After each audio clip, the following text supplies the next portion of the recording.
পরে এই তো মশলাটা খুব ভালোভাবে কষায় নিয়ে পানি মানে ঝোল দিয়ে দেই অ্যান্ড দেন মাছগুলা দিয়ে দেই। তারপর একটু বলক উঠলে একদম তরকারি যখন নামিয়ে ফেলবো তার ঠিক 2-3 মিনিট আগে আমি ধনিয়া পাতা দিয়ে দিই। ব্যাস হয়ে গেল আমার হাতের স্পেশাল আয়ের মাছ ভুনা। জানি না আমার হাজবেন্ডের কাছে কেমন লাগবে, যদিও খারাপও লাগে তারপরেও সে বলবে ভালো লেগেছে।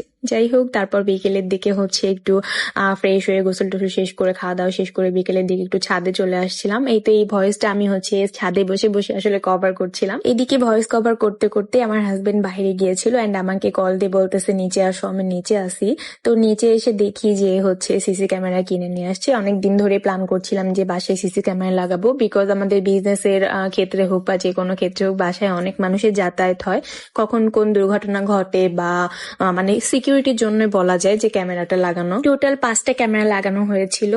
4টা ক্যামেরা হচ্ছে ইন ফ্রন্টে অ্যান্ড একটা ক্যামেরা হিডেন লাগানো হয়েছিল, মানে একটু লুকায় লাগানো হয়েছিল যেন কেউ বুঝতে না পারে আসলে ক্যামেরাটা কোথায়। বিকজ অফ হচ্ছে বাইরে অনেক মানুষের হাঁটা চলা, এটা সেটা, কে কখন কোন অকারেন্স করে এটা আসলে বলা যায় না, যার জন্য সিকিউরিটির জন্যই আসলে লাগানো। তো যাই হোক, এই ছিল আজকের আমাদের ভিডিও। দেখা হয়ে যাবে সবার সাথে নেক্সট ভিডিওতে। ততক্ষণ পর্যন্ত কিন্তু সবাই ভালো থাকবেন, সুস্থ থাকবেন। আল্লাহ হাফিজ।